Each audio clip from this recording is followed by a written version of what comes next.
very beginning, the Obama's very existence was an affront. And from the very beginning, part of it you could say was regular politics. You try to, opposition research, try to figure out things about people that you can say. But it got very personal, and it got down to identity and character and whether or not these two black people were who they said they were, and were they legitimate at all. And we went through all sorts of, are they terrorists? Are they actually Christians? Were they born here? All sorts of things. And then when he got in office, we got past that. So now it's not campaigning anymore. Everything he did was disrespecting the office of the president because he was. When false rumors spread about the First Lady of France, a white woman, Trump condemned them explicitly. When a UFC fighter at a White House event declared Michelle Obama is a man, the White House said he had a great win. That is not a coincidence. That is a policy. Welcome to the debate, Chase. Today we break down the panel where Charles Blow reduced the double standard to 2 words. She's white. Let's get into it. Tonight, the Sunday night spectacle at the White House overshadowed by a smear. The Trump administration has refused to condemn a UFC fighter after he used his post-fight interview to disparage Michelle Obama. And lastly, Michelle Obama is a man. Am I right, America? Ladies and gentlemen, Josh Hockett. Before making that comment, he won his fight and gifted Donald Trump a necklace complimenting the president for, quote, having the balls to host a fight at the White House. And while the UFC's CEO, Dana White, called the comments nasty and false, dismissing them as nonsense, the White House has remained silent on the incident. In response to an inquiry from CNN's Jake Tapper, the White House communications director, Stephen Chung, said that Hockett had a great win last night. Officials declined to respond when pressed by Tapper.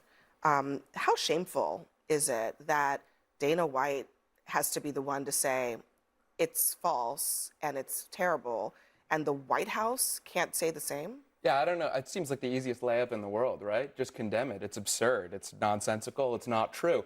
It's also like you had this good event. You managed to do it logistically, right? The weather somehow parted. You were able to put this thing together. It wasn't the raining mosquito swamp that everybody anticipated it would be. You got some great pictures, some great shots. Celebration of America. It was over the top. It was Trumpy. It was conservative, but it was patriotic. And that's kind of what they intended for America 250. So you've got this gross guy who, by the way, shows up to the weigh-in, Josh Hockett, okay? And he's vomiting on himself and talking about how he was drinking the night before. It's the easiest thing in the world. Just don't have this guy participate in the fight to begin with. They knew not to do it with Sean Strickland, who's another crazy UFC guy. That's an argument, one of the reasons why a lot of people thought that having a UFC fight at the White House was in poor taste. And so you know that that's already the narrative going into this thing. You have someone then say something that's horrible at the White House, right, about a former First Lady. And these people in the White House, Stephen Chung, the president, nobody has the guts or the decency to say, that's inappropriate, it shouldn't have been said, it's wrong. Why?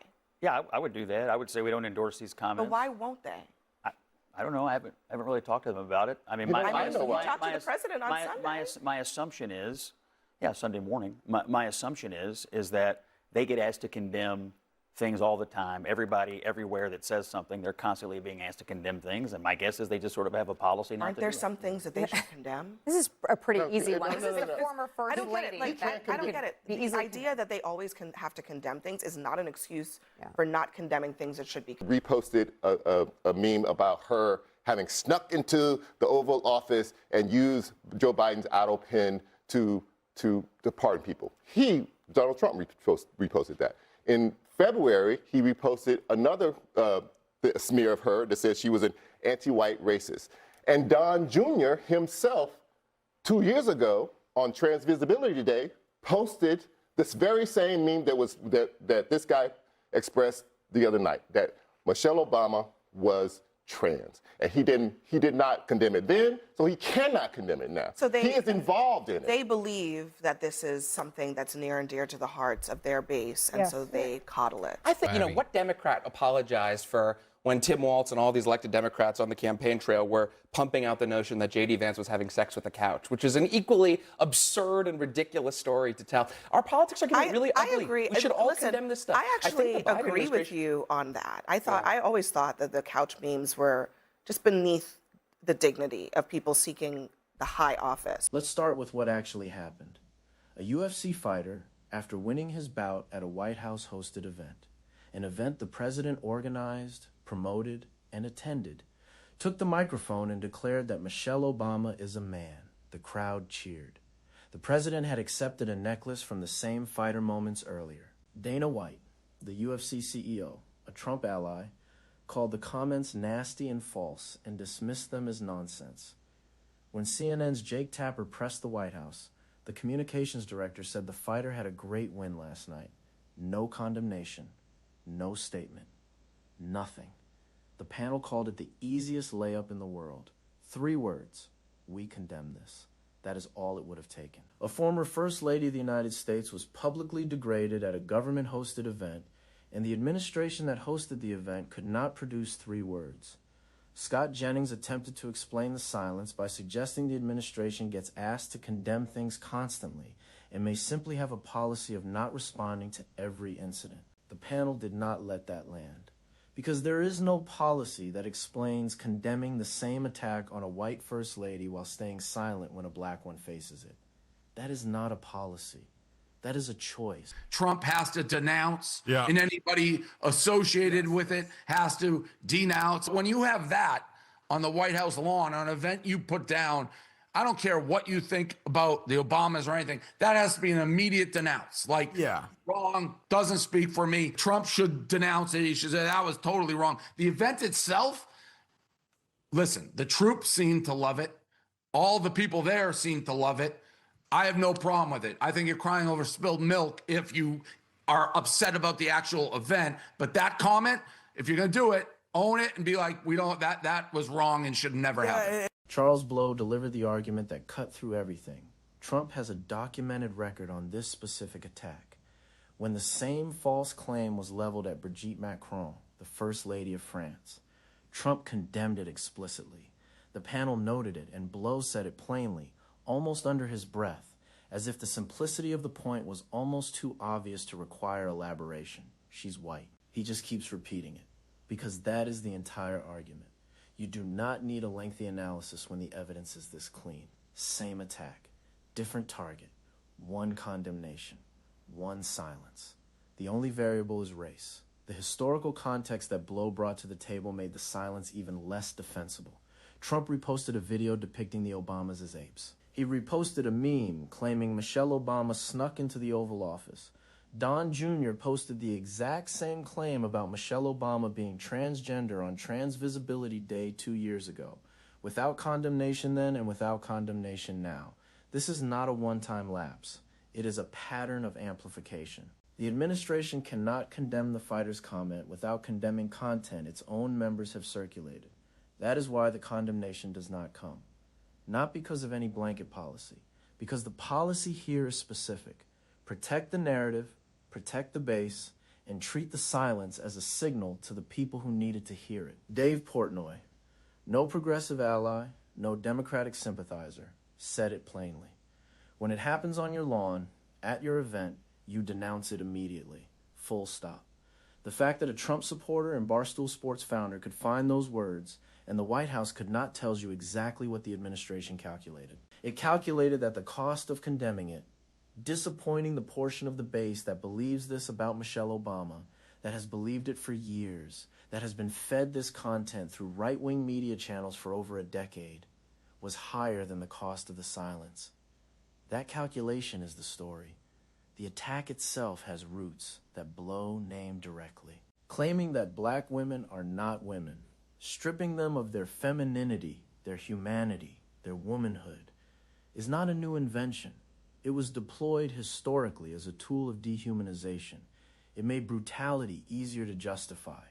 It made achievement easier to dismiss. When Alex Jones, Candace Owens, and now a UFC fighter on the White House lawn deploy it against Michelle Obama, they are not inventing something. They are reaching for something very old. And the administration's silence is not neutral.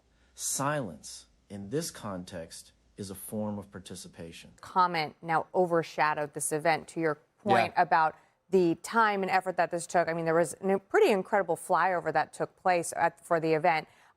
This is now completely overshadowed.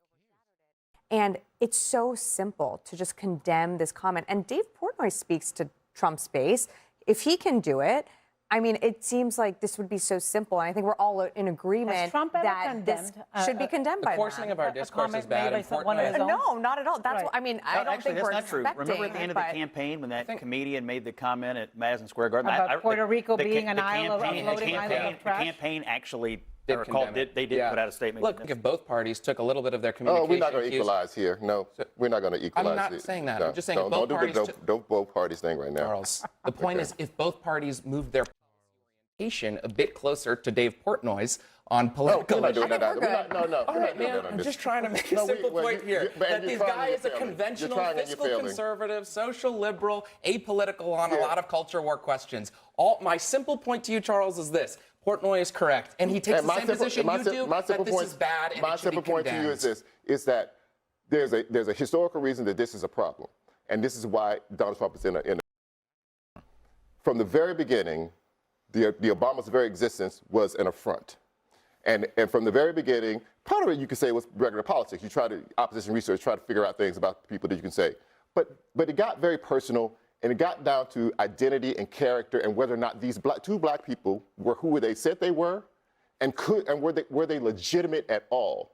And we went through all sorts of, are they terrorists? Are they actually Christians? Were they born here? All sorts of things. And then when he got in office, we got past that. So now it's not campaigning anymore. Everything he did was disrespecting the office of the president because he was black. And I don't care what you can say whatever you want. You're totally entitled to that view. But I know I'm entitled to everything I say. It was because he was black. Because he came in and he worked in the Oval Office without a jacket on, and people said that's a disrespectful office. Okay, but the point is that Ronald this Reagan negative did that all comment the time, even in polo shirts. This negative comment was made about Michelle Obama last night, and I watched the president. Here's what should stay with you. The test was simple. A former First Lady of the United States was called a man at an event hosted by the President of the United States on White House grounds. The standard had already been set. Trump had condemned the same attack when it targeted a white woman. All that was required was consistency. 3 words. We condemn this. The words did not come. They will not come.